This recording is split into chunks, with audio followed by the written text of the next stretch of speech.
ఈ సీన్స్ వరకు management fine.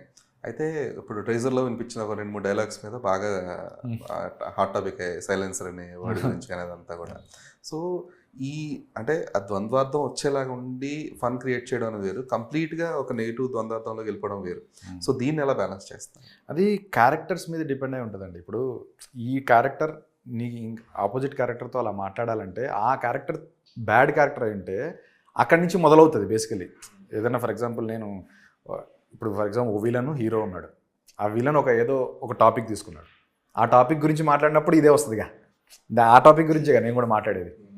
అక్కడి నుంచి మొదలవుద్ది, అంతేగాని డబల్ మీనింగ్ చేద్దామనో లేకపోతే అలా ఏం కాదు. అంటే బట్ చూసేది థర్డ్ పర్స్పెక్టివ్లో చూస్తారు. అది ఫన్నీ మూమెంట్లో ఫన్నీగా అంటే విజువల్ మొత్తం సీన్ అంతా చూస్తే మీకు అది ఏంటా అన్నది ఎగ్జాక్ట్గా తెలుస్తుంది.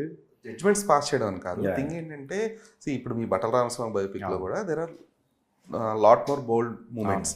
అంటే ఏంటది చిన్న విలేజ్లో సోమన సెటప్ కానీ ఇవన్నీ కూడా చిన్నపాటి బోల్డ్నెస్ ఉంటుంది, బట్ దాన్ని హిలేరియస్గా టర్న్ చేశారు. సో ఎక్కడ కూడా అసభ్యత అనేది కనిపించలేదు, ఇక్కడ కూడా ఛాన్స్. సో అందువల్ల బట్టల రామస్వామి బయోపిక్లో సోమన సీన్లు కానీ దీనికి కూడా అంటే ఏంటి ఇలా ఉంది, ఇబ్బందికరంగా ఉంది అని చెప్పేసి ఎవరు ఫీల్ అవుతారు. It was more enjoyed in families. అదే చెప్పాను కదా, ఇప్పుడు దాని బ్యాక్డ్రాప్ ఇంపార్టెంట్. నేను అది సిచ్యువేషన్, దాని బ్యాక్డ్రాప్ ఏంటి, దాని లేయర్స్ ఏంటి అన్నది ఇంపార్టెంట్. మనం ఏమీ లేకుండా కావాలని అలా పెడితే డెఫినెట్లీ మీరు చెప్పినట్టు అవుద్ది.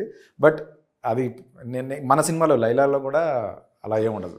డెఫినెట్లీ ప్రాపర్గా ఫస్ట్ ఒక 15 నిమిషాల్లో నవ్వడం మొదలు పెడతారు, ఇంకా అక్కడి నుంచి నవ్వుతూనే ఉంటారు సినిమా అంతా.